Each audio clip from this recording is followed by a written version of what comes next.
देवाच्या दारात भेटीचा योग आला. मी पूजा केली असं बाहेर पडलो आणि तुम्ही आलात. देवाचीच कृपा म्हणायची. प्रसाद दिल्यासारखं झालं मला. मातोश्री, निघायचं म्हणजे खरं तर युवराजने मी निवाड्याच्या वेळी चुकून मातोश्रींचं नाव घेतलं. पण करणार काय, परिस्थितीच तशी आली. मला बोलावं लागलं. म्हणजे नव्हतं बोलायचं, पण बोलावं लागलं. म्हणजे नाही बोलायला पाहिजे होतं मी, पण कसं नाव आलं हेच कळलं नाही. कृपाळू मातोश्रींना या गोष्टीचा किती त्रास झाला असेल हे मी जाणतो. ठीक आहे. म्हणजे माझ्यामुळे विनाकारण त्रास झाला असणार. आणि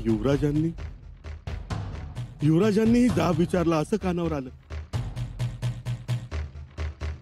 पण ते सगळं मी जबाबदार. मातोश्री, ऐका ना युवराजनी, माझ्याकडून काही चुकलं नाही. अहो, देवाच्या दारात उभा आहे मी. लबाड बोलणार नाही. माझं मलाच वाचवायचं होतं. म्हणून माझा आटापिटा चालला होता. आणि मी केले ते बाळ राजेंचा सेवक म्हणून केले. त्यात खरंच कोणता स्वराज्याच्या द्रोहाचा हेतू नव्हता. खरंच नव्हता. तुम्ही सांगाल ती शपथ घेतो मी. पण पंत, आम्ही तुम्हाला काहीच विचारलेलं नाही. हे कर्तव्य आहे माझं. मी सांगणार. अहो, मला हे ओझं कुठेतरी उतरवायचं होतं.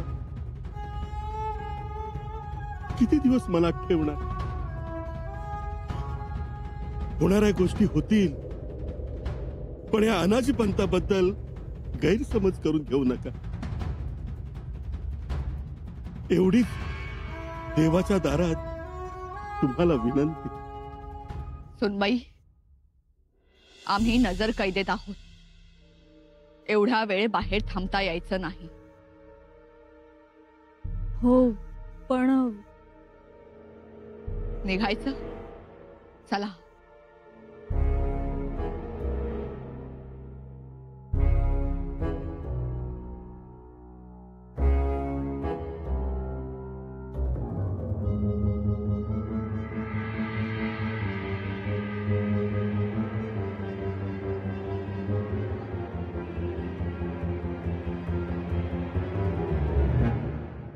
याचा अर्थ राजमातोश्री चिडल्या. हे चिडणं आपल्या पथ्यावरचं नाही. काय करावं.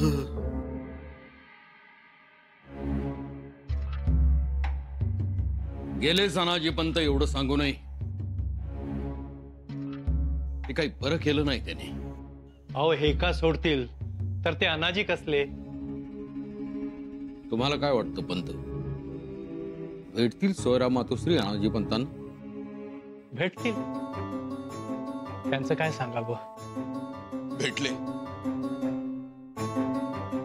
अनाजी पंत अखेर सोयरा मातोश्रींना भेटले. भेटले?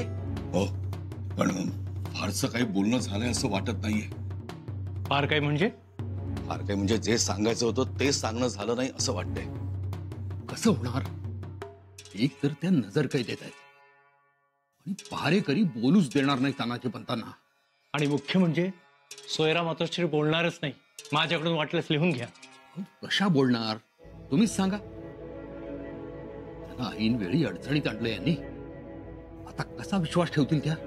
नाहीच ठेवणार विश्वास. आणि पहारेकरांमुळे जे बोलायचं आहे ते बोलणं होणारच नाही. हो, पण अनाजी पंतांनीही अखेर शक्कल लढवलीच ना. काय? मंदिरात जाऊन बसलेच ना पूजेच्या निमित्ताने. राऊजी नाना, दुसरी माणसं काही बोळ्यानं दूध पित नाहीत.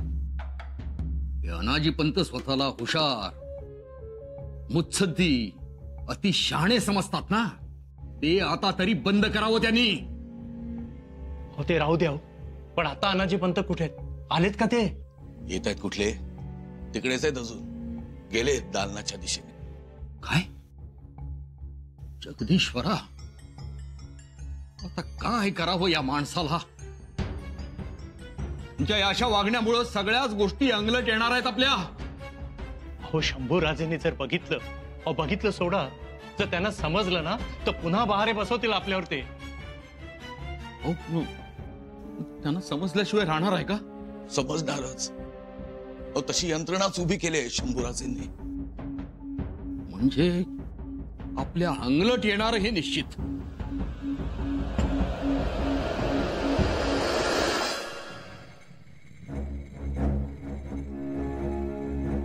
आम्हालाही तसंच वाटतंय, अंगलट येईल म्हणून.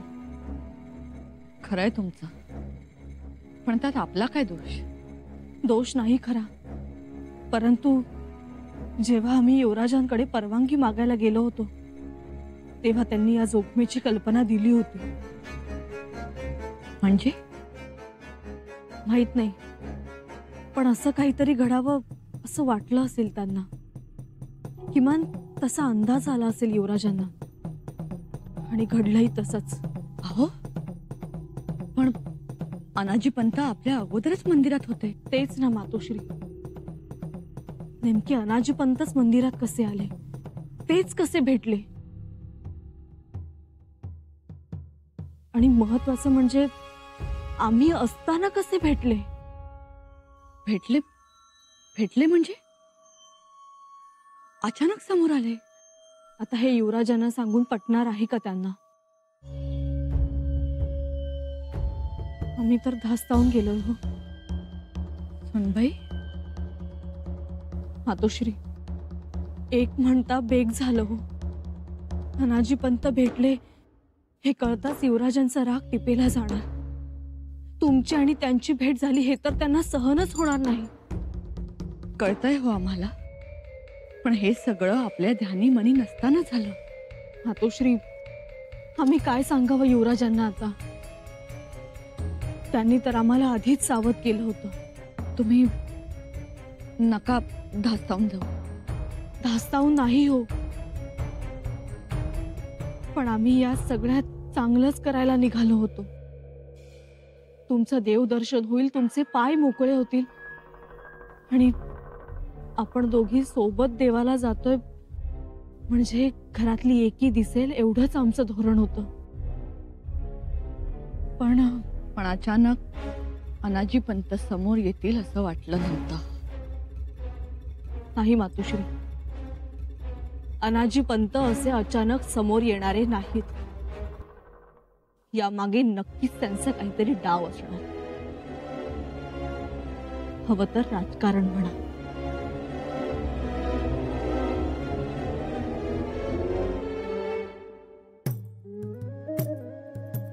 काही नाही, दालनात जाऊन भेटू. काही ना काही करून महाराणी साहेबांच्या मनातला राग दूर केला पाहिजे. त्या बाहेर काही बोलणार नाहीत, पण दालनात हमखास बोलतील. हा,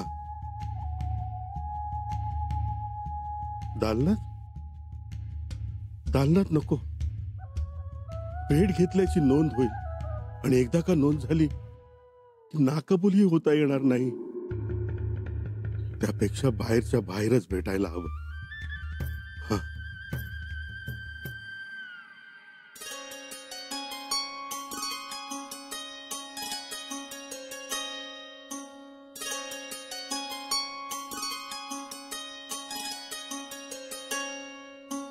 दादासाहेब वहिनीचा केव्हा येणार? महाराज, तुमचं काही काम होतं वहिनीसांकडे? आम्हाला भूक लागली आहे आणि मातोश्रीही नाहीत. असं, आम्ही खारी खोबरं देऊ तुम्हाला? नको, आम्हाला जेवायचंच आहे. दादासाहेब, सपाटून भूक लागली आहे.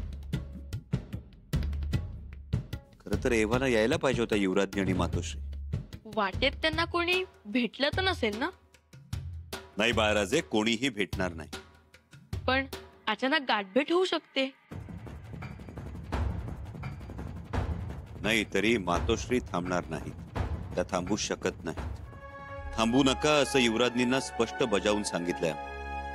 दादासाहेब तरीही महाराजे, अहो कुणालाही भेटू न देण्याची जबाबदारी तुमच्या वहिनीसांवर आहे आणि त्यांनी ती जबाबदारी स्वीकारली. मग का वेळ लागलाय?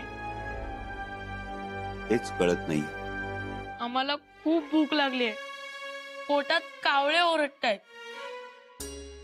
महाराजे, आपणच जाऊ आणि त्यांना घेऊन येऊ. का वेळ लागलाय ते तरी समजेल. चालेल. आपण जगदीश्वराच्या मंदिरापर्यंत चालायचंय. चालाल ना? हो दादासाहेब. नाहीतर मध्येच म्हणाल पाय दुखतायत, पाठीवर बसू द्या. नाही. नक्की? चला.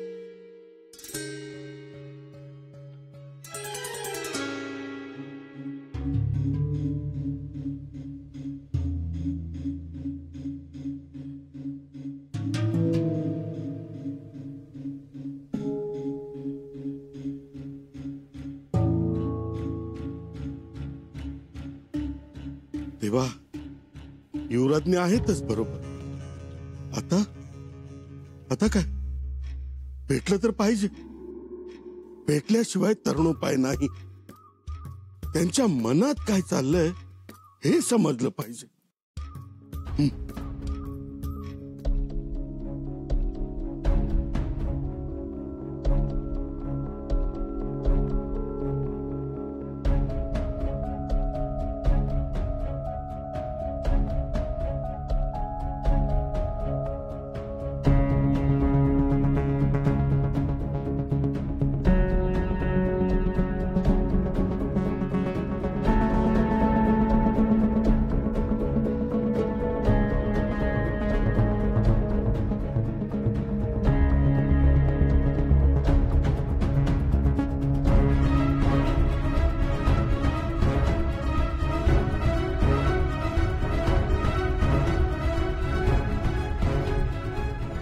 पंतांना काही बोलायचं आहे.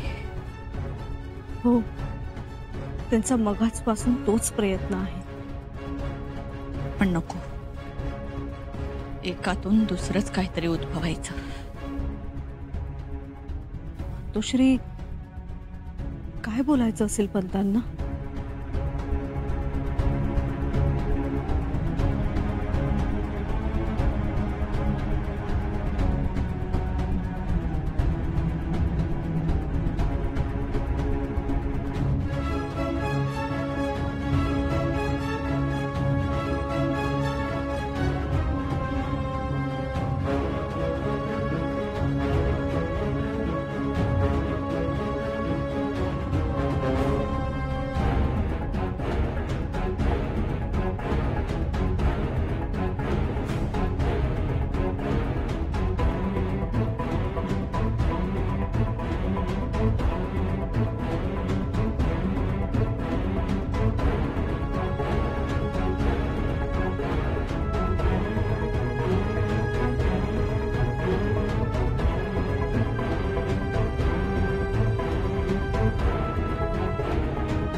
युवराज, तुम्ही? हो, तुमचीच वाट पाहत होतो. पण तुम्हाला उशीर लागला म्हणून आम्ही आलो.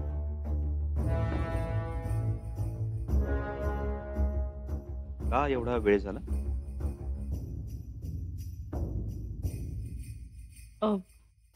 ते नाही, म्हणजे तसा एवढा वेळ कुठे. कदाचित मेणे घेऊन गेलो नाही म्हणून असेल.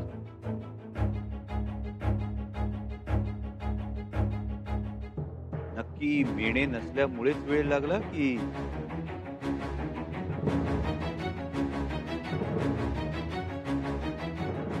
आम्हाला उशीर झाला तो बाकी काही नाही. बाळराजांना भूक लागली.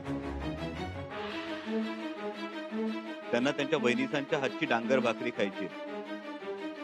वहिनीचा चला लवकर, आम्हाला खूप भूक लागली.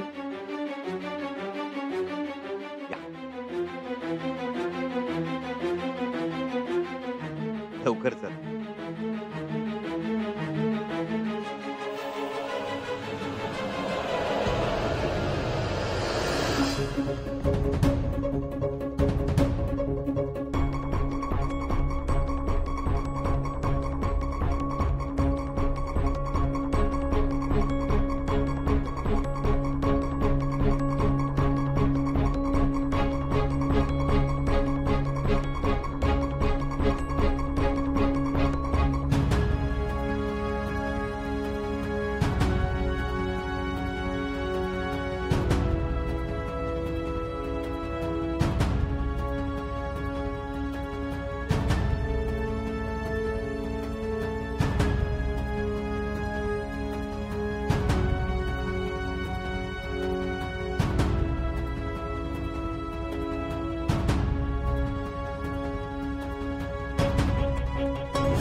कसं झालं दर्शन?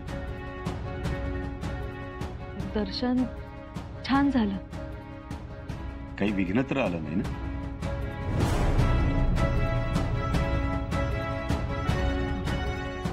विघ्न नाही तर गडावर विघ्न कसलं?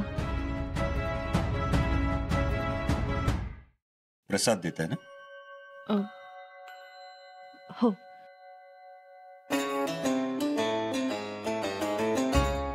काय मागितलं देवाकडे? हेच, मंचकारोहण आनंदात पार पडू दे. आमचे युवराज आता राजे होणार. त्यांच्यावर छत्र चामर ढळू लागतील. बघा युवराज, आता तुमच्यावर मोठी जबाबदारी येईल. जबाबदारी तर तुमच्यावरही होती युवराज.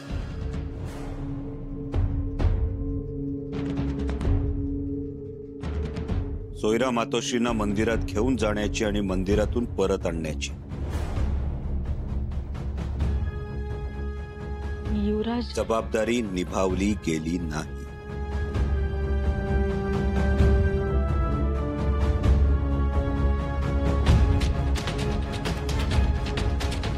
चुकलं आमचं. तरी आम्ही सांगत होतो तुम्हाला. का कुणास ठाऊक, पण काहीतरी गडबड होणार असं वाटतच होतं आम्हाला.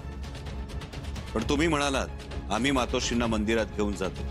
तुम्ही हमी घेतलीत ना? हो.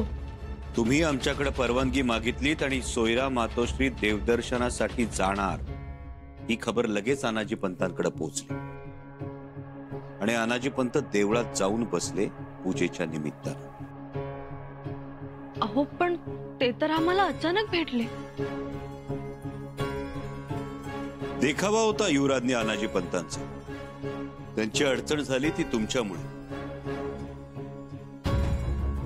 अनाजी पंत असते, त्यांनी काही चिकाटी सोडली नाही, पाठपुरावा केला.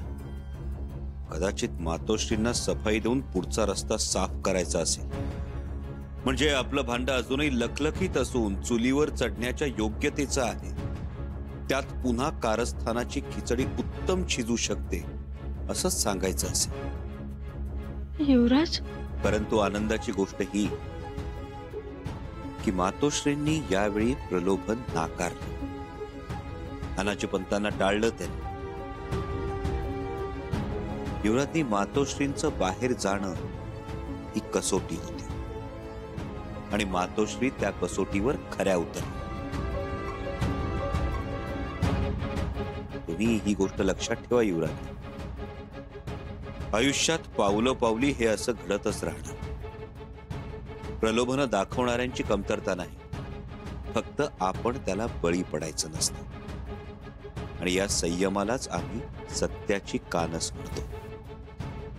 एक गोष्ट लक्षात ठेवा, राज्य भावनेच्या आधारावर उभं करता येऊ शकतं, चालवता येत नाही. त्यामुळे इथून पुढं भावनेचं मांजर गोंजारू नका. कधी तुमच्यावर फिसकारेल सांगता येणार नाही.